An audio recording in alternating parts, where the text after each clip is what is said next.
نحمدہ ونصلی علی رسولہ الامین المکین الحنین الکریم الرؤوف الرحیم اما بعد فاعوذ باللہ من الشیطان الرجیم بسم اللہ الرحمن الرحیم۔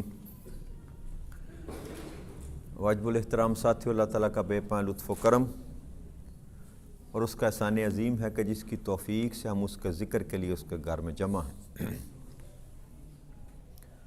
کل ہم نے اللہ کی توفیق سے سورہ البقرہ کی آیت نمبر 257 سے سبق کو شروع کیا تھا، اور اس آیت کریمہ کے پہلے اس آیت کریمہ کے چھوٹے سے ٹکڑے اللہ ولی الذی آمنوا، اسی پر ہم اپنی بات کو مکمل کر سکے تھے۔ تو اسی آیت کریمہ کا اگلا حصہ ہے، اس کو لے کر آگے چلتے ہیں۔ اللہ کریم نے ارشاد فرمایا اللہ ولی الذین آمنوا یخرجہم من الظلمات الی النور والذین کفروا اولیاءہم الطاغوت یخرجونہم من النور الی الظلمات اولئک اصحاب النار ہم فیہا خالدون، کہ ایمان والوں کا کارساز اللہ ہے اور وہ انہیں طریقیوں سے نکال کر نور کی طرف لے جاتا ہے، اور جو لوگ کافر ہیں ان کے حمایتی شیطان ہیں اور وہ انہیں روشنی سے نکال کر باطل کی طریقیوں کی طرف لے جاتے ہیں، اور یہی لوگ جہنمی ہیں اور اس میں ہمیشہ ہمیشہ کے لیے رہیں گے۔ تو اللہ کریم نے ایمان والوں سے اپنی دوستی کا اظہار کرنے کے بعد یہ ارشاد فرمایا کہ وہی ذات ہے جو تم کو کفر کی طریقیوں سے نکال کر ایمان کے نور کی طرف لے جاتی ہے۔ یہاں اللہ کریم نے آیت کریمہ کے اس حصے میں یہ بات انسان کو سمجھائی کہ ایمان کی دولت کا مل جانا یہ بھی اللہ کی مرضی سے ہے، اللہ کی مرضی سے ہے، اللہ کی چاہت سے ہے۔ کہ اللہ کریم نے یہاں یہ دعویٰ کیا نا کہ وہی ہے، کون؟ اللہ، جو مومنوں کا کار ساز ہے، اور وہ کیا کرتا ہے کہ کفر کے طریق اور کفر کی ظلمت سے نکال کر ان کو ایمان کے نور کی طرف لے جاتا ہے۔ تو یہاں ایمان کی طرف لے کر جانے کو اللہ کریم نے اپنی ذات کے ساتھ نسبت دی کہ جو صاحب ایمان ہو گیا اس کے پیچھے جو اللہ کا منشا تھا، اللہ کی چاہت تھی، اللہ کی مرضی تھی۔ اور ساتھ ہی یہ فرمایا کہ جو لوگ کافر ہیں، کہ جنہوں نے میرے اور میرے رسولوں کی بات ماننے سے انکار کر دیا، تو حقیقت میں وہ شیطان کے حمایتی ہیں، شیطان کے ساتھی ہیں۔ تو شیطان جو ہے ان کو حق کی روشنی سے نکال کر باطل کی طریقی کی طرف لے جاتا ہے۔ یعنی کہ میں نے عرض کی تھی نا جیسے آپ سے کہ اس کائنات میں دو قسم کی طاقتیں جو ہیں وہ کام کر رہی ہیں، ایک طاقت ہے رحمان کی، ایک طاقت ہے شیطان کی، اور دونوں ہی طاقتیں انسان پر جو ہے نا اپنا اثر چھوڑتی ہیں، یاد رکھیے گا۔ اب انسان جو ہے اس کا جو سوچ کا انداز ہے، اس کا جو تخیل ہے، اس کی جو چاہت ہے، اس کا جو رجحان ہے، اس کے مطابق جو ہے اس کو پھر ساتھ مل جاتا ہے۔ اگر بندے کے اندر دین کے ساتھ یا نیک اور اچھے اعمال کے ساتھ بندے کا رجحان ہوگا تو اللہ کریم ایسے بندے کو پھر تھام لیتا ہے اور اس کو پکڑ کر صراط مستقیم پر ڈال دیتا ہے۔ اور جس بندے کا رجحان جو ہے وہ پلید کاموں کی طرف ہوگا، اور جس پر وہ غلبہ پا چکا، جو اس کا ضمیر اس کے ساتھ چلا آتا ہے، جس کو میں نے کہا تھا کہ وہ موکل کہہ لیں اس کو، اس کے ساتھ جو اللہ کریم نے ہمزاد لگا رکھا ہے، شیطان ہمزاد، وہ اس پر اگر بھاری آ جاتا ہے، اس پر قابو پا لیتا ہے، تو اس کے رجحانات اگر برائی کی طرف چلے جاتے ہیں تو ایسے شخص کو شیطان قابو کر لیتا ہے۔ اور اگر رحمان کسی کا دامن تھام لے تو اللہ اس کو باطل کی طریقیوں سے نکال کر اس کو ایمان کا نور عطا کر دیتا۔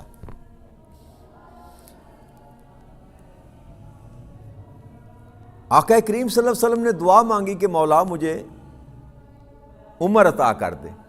مجھے عمر بن حشام ابو جہل کا نام تھا، اور عمر بن خطاب رضی اللہ تعالیٰ عنہ یہ دوسرے ساتھی، تو اللہ نے ان دونوں میں سے ایک کو مانگا اللہ کریم سے۔ اب وہ بھی جان کا دشمن تھا اور یہ بھی جان کے دشمن تھے، دونوں ہی آقا کریم صلی اللہ علیہ وسلم کو ایک نظر دیکھنا پسند نہیں کرتے تھے، لیکن تقدیر کا فیصلہ تھا، اللہ نے چاہا تو عمر بن خطاب رضی اللہ تعالیٰ عنہ جو قتل کے ارادے سے ننگی تلوار لے کر آقا کریم صلی اللہ علیہ وسلم کی بارگاہ اقدس میں حاضر ہوئے، اللہ نے چاہا تو ان کو ایمان کی دولت سے لبریز کر دیا۔ لیکن یہ بے سبب نہیں ہوتا، بے سبب ابو جہل کے دروازے پر سب سے زیادہ نبی اکرم صلی اللہ علیہ وسلم انفرادی طور پر اگر کسی کو دعوت دی نا ایمان کی، سب سے زیادہ سرداروں میں تو وہ ابو جہل کو دی۔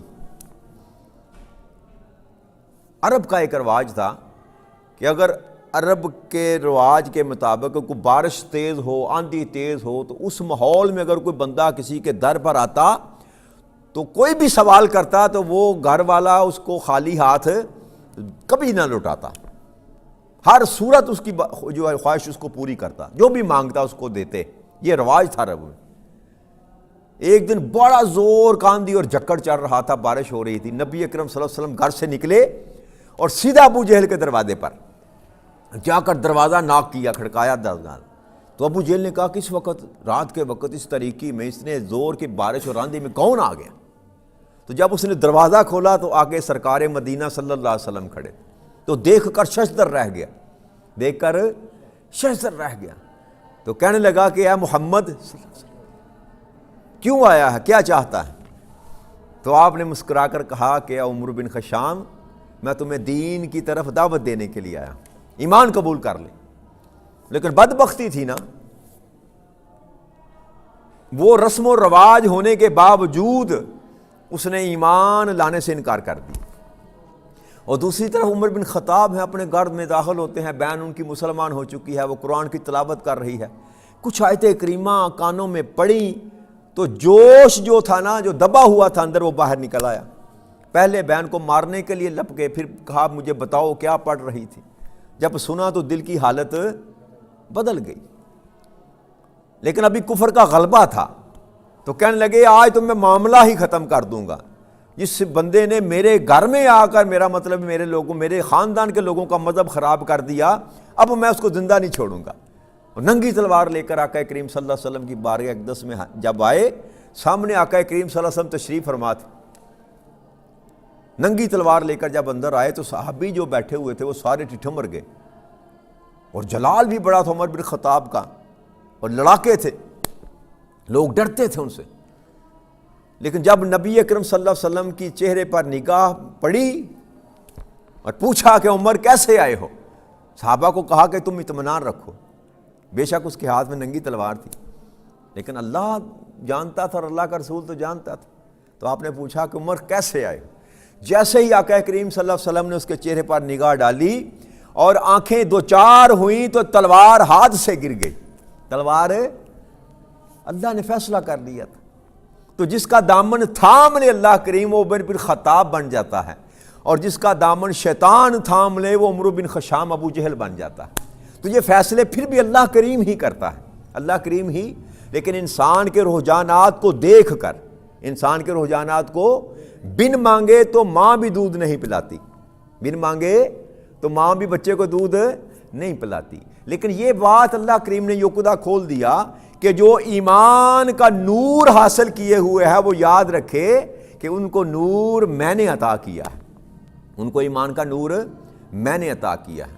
پھر اللہ کے ارشاد فرماتے ہیں کہ حقیقت میں یہ جو طریقیوں میں ڈوبے ہوئے لوگ ہیں، طاغوت کے، شیطان کے ساتھی جو ہیں، یہی لوگ جہنمی ہیں اور اس میں ہمیشہ ہمیشہ رہیں گے۔ آگے اللہ کے ارشاد فرمایا الم تر الی الذی حاج ابراہیم فی ربہ ان آتاہ اللہ الملک اذ قال ابراہیم رب الذی یحیی و یمیت قال انا احیی و امیت قال ابراہیم فإن اللہ یأتی بالشمس من المشرق فأت بها من المغرب فبہت الذی کفر واللہ لا یہدی القوم الظالمین۔ کیا میرے حبیب مکرم صلی اللہ علیہ وسلم، کیا آپ نے اس شخص کو نہیں دیکھا جو اس وجہ سے کہ اللہ نے اسے سلطنت دی تھی ابراہیم سے اپنے رب کے بارے میں جھگڑا کرنے لگا؟ اور جب ابراہیم علیہ السلام نے کہا کہ رب، میرا رب وہ ہے جو زندہ بھی کرتا ہے اور مارتا بھی ہے، تو جواباً وہ کہنے لگا کہ میں بھی زندہ کرتا ہوں اور مارتا ہوں۔ پھر ابراہیم علیہ السلام نے کہا کہ بے شک اللہ سورج کو مشرق کی طرف سے نکالتا ہے، تو اسے مغرب کی طرف سے نکال دے۔ سو وہ کافر دہشت زدہ ہو گیا اور اللہ ظالم قوم کو حق کی راہ نہیں دکھاتا۔ تو اللہ کریم نے اس آیت کریمہ میں نمرود اور ابراہیم علیہ السلام کے درمیان جو مناظرہ ہوا تھا اس کا ذکر فرمایا، اور یہ غالباً یہ واقعہ جو تھا یہ ابراہیم علیہ السلام کو آگ میں ڈالنے کے بعد جو ہے نا پیش آیا کہ قحط پڑ گیا، کہتے ہیں کہ قحط پڑ گیا، تو لوگ جو تھے پھر وہ بادشاہ حاکم وقت کے پاس وہ نا اپنا اناج لینے کے لیے جاتے رہے، علاقے میں قحط پڑ گیا۔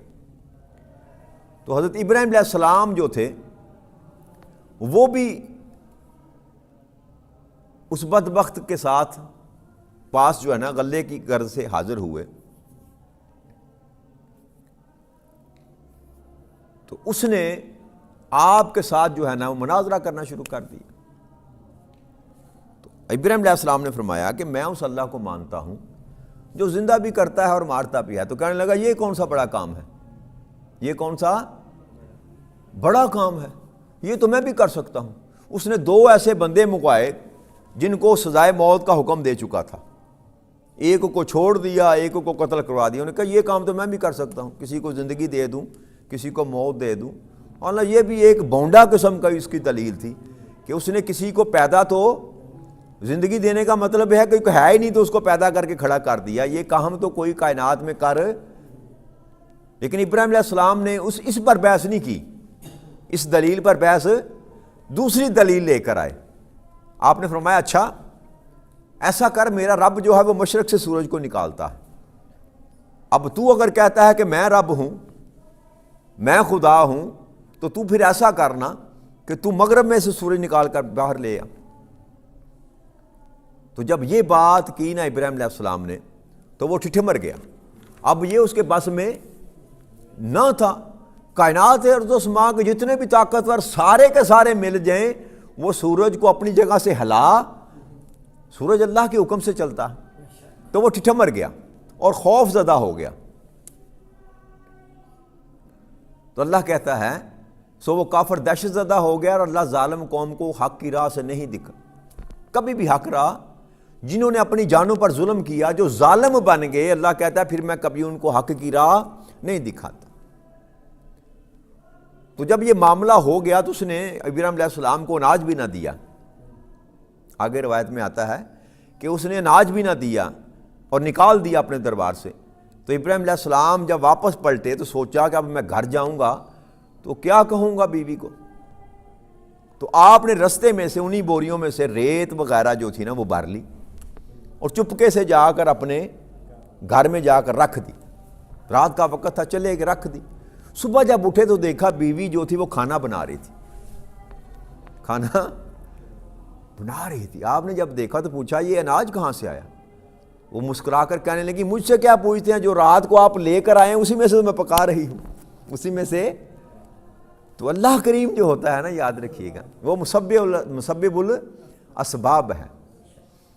تو یہاں وہاں نمرود نے آپ کو نہیں دیا تو وہاں ساری کائنات کے پالنے والے نے آپ کی لاج رکھ لی تو آپ کو اناج مہیا کر دیا۔ اسی طرح اللہ کریم آگے بیان فرماتے ہیں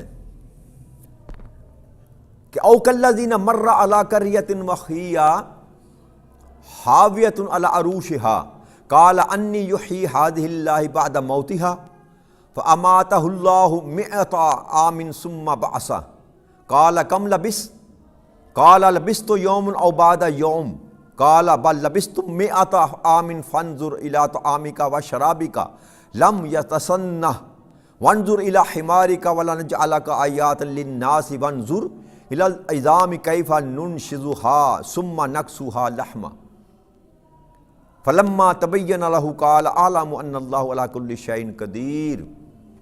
اللہ کریم ارشاد فرماتے ہیں کہ یا اسی طرح دوسرا واقعہ بیان فرمایا، اس شخص کو نہیں دیکھا آپ نے جو ایک بستی پر سے گزرا جو اپنی چھتوں پر گری پڑی ہوئی تھی، یعنی تباہ و برباد ہو چکی تھی وہ بستی، تو اس نے کہا کہ اللہ اس کے موت کے بعد اسے کیسا زندہ فرمائے گا کہ یہ اجڑی ہی بستی کبھی کوئی ایسا وقت بھی آئے گا کہ اس کو آباد کیا جائے گا، یہ کیسے آباد ہوگی؟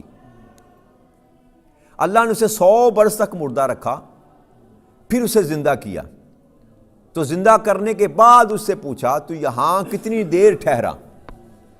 تو انہوں نے کہا کہ 1 دن یا 1 دن کا کچھ حصہ ٹھہرا ہوں۔ تو اللہ نے فرمایا نہیں، بلکہ تو 100 برس یہاں پڑا رہا، 100 سال تو یہاں پڑا رہا، بس تو اپنے کھانے اور پینے کو دیکھ، وہ متغیر بھی نہیں ہوئی، یعنی کھانے پینے کی چیز جو ہے وہ اپنی سی حالت میں پڑی ہیں، اور اپنے گدھے کی طرف نظر کر کہ جس کی ہڈیاں بھی سلامت نہیں رہیں، اور یہ اس لیے کہ ہم تجھے لوگوں کے لیے اپنی نشانی بنا دیں، اور ہڈیوں کی طرف دیکھ ہم انہیں کیسے جنبش دیتے ہیں، پھر انہیں گوشت پہناتے ہیں۔ جب یہ معاملہ اس پر خوب آشکار ہو گیا تو بول اٹھا، میں جان گیا کہ بے شک اللہ ہر چیز پر خوب قادر ہے۔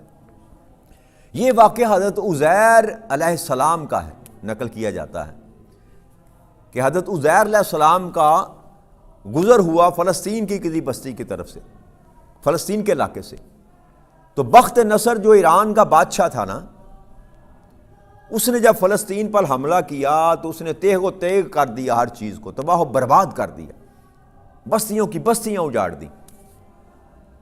تو جب حضرت عزیر علیہ السلام کا وہاں سے گزر ہوا تو بستیوں کو گرے ہوئے برباد ہوئے دیکھا تو کھڑے ہو گئے، ہڈیاں بسیدہ پڑی ہوئی تھی لوگوں کی، تو اس ذہن میں خیال آیا کہ ان کو کیسے اللہ کریم دوبارہ آباد کرے گا، ان بستیوں کو کیسے آباد کرے گا۔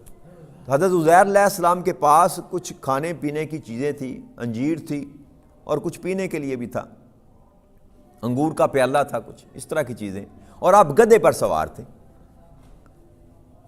تو آپ تھوڑی دیر کے لیے آرام کرنے کے لیے وہاں لیٹ گئے، تو اللہ کریم نے آپ کو عارضی موت جو تھی نا وہ دے دی، اور 100 سال تک آپ وہاں سوئے رہے، اور 100 سال کے بعد جب اٹھے تو اٹھتے ہی اللہ کریم نے یہ سوال کیا کہ اے عزیر علیہ السلام اب بتا تو کتنی دیر یہاں تک پڑا رہا؟ تو جب انہوں نے دیکھا اٹھ کر کہ وہ ظہر کے وقت لیٹے ہوں گے تو عصر کا ٹائم ہو گیا، یہاں اندھیرا ہونے والا تھا، تو کہنے لگے کہ میں 1 دن رکا ہوں یہاں، دن کا یا کچھ حصہ رکا ہوں۔ تو اللہ نے فرمایا نہیں عزیر، تو 100 سال یہاں پر پڑا رہا۔ کتنے سال؟ 100 سال تو یہاں پر پڑا رہا۔ ذرا اپنے کھانے پینے کی چیزوں کو تو دیکھ، وہ انجیر کی ٹوکری اور وہ انگور کا پیالہ جو رس تھا کہ وہ بالکل صحیح سلامت تھی، جیسے ابھی تازہ نکالا ہو نا جوس، ویسے پڑا تھا۔ پھر اللہ نے فرمایا آپ اپنے گدھے کی طرف دیکھ کہ اس کی ہڈیاں جو ہیں وہ بھی بسیدہ ہو چکی ہیں۔ تو جب گدھے کی طرف دیکھا تو اس کا ڈھانچہ پڑا ہوا تھا، وہ بھی ہڈیاں بکھری پڑی ہوئی تھیں۔ تب اللہ نے فرمایا اب دیکھ میں کیسے ان ہڈیوں کو اکٹھا کرتا ہوں اور کیسے ان کو گوشت کا لباس پہناتا ہوں۔ تو جب اللہ کریم نے حکم دیا تو وہ گدھے کی جتنی ہڈیاں تھیں وہ جڑیں، ان پر پھر گوشت چڑھا اور وہ زندہ سلامت گدھا کھڑا ہو گیا۔ جب وہ کھڑا ہو گیا تو عزیر علیہ السلام اس پر بیٹھے اور اپنا شہر کی طرف جو ہے نا سفر شروع کر دیا۔ جب وہ شہر میں پہنچے تو وہاں بہت بڑی بستی آباد تھی، یعنی کہ 100 سال کے اندر اللہ کریم نے یہ نظام یہ قائم کیا کہ وہاں پر کسی بادشاہ کا گزر ہوا اس نے وہ جگہ دیکھی تو اس نے وہاں پر اس جگہ کو دوبارہ تعمیر کیا، وہاں پر ایک پوری قوم جو تھی آباد ہو گئی، اور جو بچے کچھ لوگ تھے وہ بھی اس قوم کے ساتھ وہیں پر آباد ہو گئے۔ تو 100 سال تک جب حضرت عزیر علیہ السلام کو اللہ کریم نے وہاں رکھا تو لوگوں کی نظر سے پوشیدہ رکھا، یعنی کہ وہاں پڑے رہے، لوگ آتے جاتے رہے لیکن ان کو وہ نظر نہیں آئے۔ تو 100 سال کے بعد جب آپ کو زندگی دی تو آپ وہاں سے نکل کر جب وہاں پہنچے تو جا کر پوچھنا شروع کر دیا کہ یہاں عزیر رہا کرتا تھا، اس کا مکان کون سا؟ تو کسی نے نشاندہی کی کہ وہ مکان ہوتا تھا کبھی عزیر کا۔ تو جب آپ وہاں پر پہنچے تو وہاں ایک نبینہ بڑھیا تھی جو آپ کی بیوی کی اور آپ کی خدمت کیا کرتی تھی، آپ کی گھر میں کام کاج کرنے والی۔ تو اس نے آپ کو دیکھا تو آپ نے اس سے پوچھا کہ عزیر کا مکان ہے؟ تو اس نے کہا ہاں یہ عزیر کا مکان ہے۔ تو انہوں نے مفقود ہوئے 100 سال سے زیادہ عرصہ ہو گیا، پتہ ہی نہیں، ان کی خیر خبر ہی نہیں ہے وہ کہاں پر ہے۔ تو آپ نے فرمایا کہ میں عزیر ہوں۔ اس نے کہا سبحان اللہ، یہ کیسے ہو سکتا ہے؟ ان کو تو گئے زمانہ ہو گیا، 100 سال ہو گئے۔ تو آپ نے فرمایا کہ اللہ کریم نے مجھے 100 سال مردہ رکھا اور پھر دوبارہ زندہ کیا۔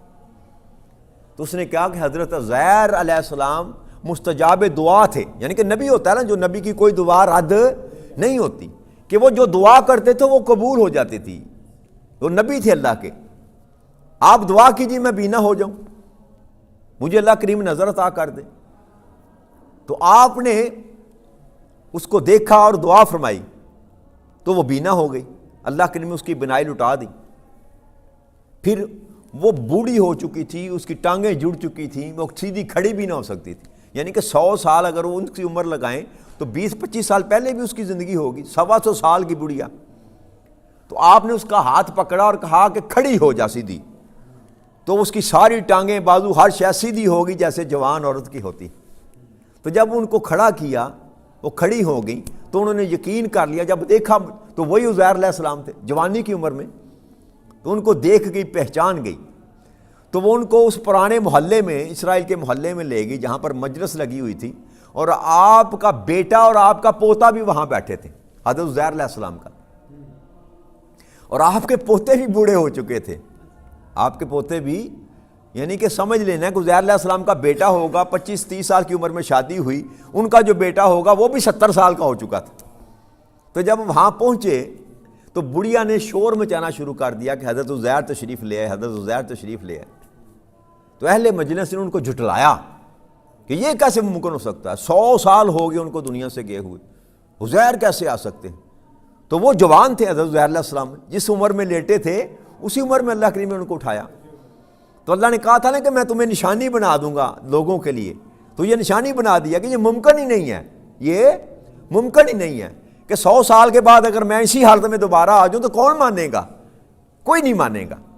تو جب انہوں نے یہ ماننے سے انکار کر دیا تو ایک بیٹے نے، آپ کے بیٹے نے کہا کہ میرے جو والد گرامی تھے ان کے شانوں کے درمیان سیاہ بالوں کا ایک ہلال بنا ہوا تھا، چاند بنا ہوا تھا، جیسے وہ نشان نہیں ہوتے بچوں کو چاند گرہن وغیرہ کے، ویسے نشان تھا چاند کا، چاند بنا ہوا تھا بالوں کا۔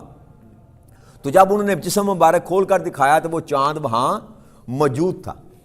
پھر آپ نے تورات کی تلاوت کی، جب تورات کی تلاوت کی تو ان میں سے ایک بندہ تھا، وہ کہنے لگا کہ ٹھہر جو، میرے والد نے ایک بہت پرانا نسخہ جو ہے نا وہ سنبھال کے رکھا ہوا ہے، کہیں چھپا کر رکھا ہوتا۔ بخت نصر نے جب تتار کیا نا تو انہوں نے وہ چھپا دیا کہیں پر، تورات کا نسخہ ان کے لیے عقیدت، جیسے ہم قرآن کی عقیدت کرتے ہیں۔ تو وہ لے کر آیا، اس نے گھر میں سے جو ہاں دفن کیا ہوا تھا چھپایا ہوا، وہاں سے لے کر آیا۔ تو جب وہ لے کر سامنے آیا تو جو تلاوت حضرت عزیر نے کہی تھی وہی تلاوت ہو بہو وہی تورات میں لکھی تھی۔ جب ان کا موازنہ کیا گیا تو پھر انہوں نے یقین کر لیا کہ واقعی یہ عزیر علیہ السلام۔